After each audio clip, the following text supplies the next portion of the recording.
1 November 2023 খেল মহারণ শুরু হয়েছে এবং তখন আমরা বিধানসভায় বলেছিলাম যে কি দরকার এগুলো করার, এগুলো পয়সা খরচ করা কি দরকার।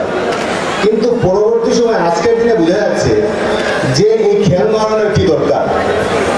আমি মনে করি যে এরকম একটা ইভেন্ট, যে ইভেন্টে প্রত্যন্ত অঞ্চল অনেক পরিবার ছেলে আছে কিন্তু ওরা কোনো সুযোগ পায় না, ওদেরকে কেউ জিজ্ঞেস করে না। আজকে GP level, constituency level, state level, national level, অর্থাৎ তার যদি কেউ ক্যালিবার থাকে, যদি কিছু যদি করার ইচ্ছা থাকে, যদি বা তার যদি সেই মেধা থাকে, যদি তাহলে তাকে সে একটা প্ল্যাটফর্ম দেওয়া হলো, তোমরা যাও গিয়ে তোমরা জায়গায় মধ্যে যাতে প্রতিষ্ঠিত হতে পারো। তাই এই যে চিন্তাধারা সরকারের যে মানসিকতার জন্য আমি ধন্যবাদ জ্ঞাপন করছি, শুভেচ্ছা জ্ঞাপন করছি এবং কৃতজ্ঞতা জ্ঞাপন করছি আজকে এই ধরনের একটা পরিবেশ সৃষ্টি করার জন্য। আসলে যে শুয়ে থাকে তার ভাগ্য শুয়ে থাকে, সেটাই বাস্তব সত্য। অনেক মেধা আছে, অনেকে পরিশ্রম করছে, কিন্তু তার কোনো প্ল্যাটফর্ম নেই। আজকে আমাদের মাননীয় মুখ্যমন্ত্রী আজকে একটা প্ল্যাটফর্ম তৈরি করলেন, যে যার প্রতিভা আছে, যে নিজেকে ভালো করে খেলাধুলা করবে, ও কিন্তু জায়গার মধ্যে গিয়ে বুঝতে পারে। তাই আমি মাননীয় মুখ্যমন্ত্রীকে আমি ধন্যবাদ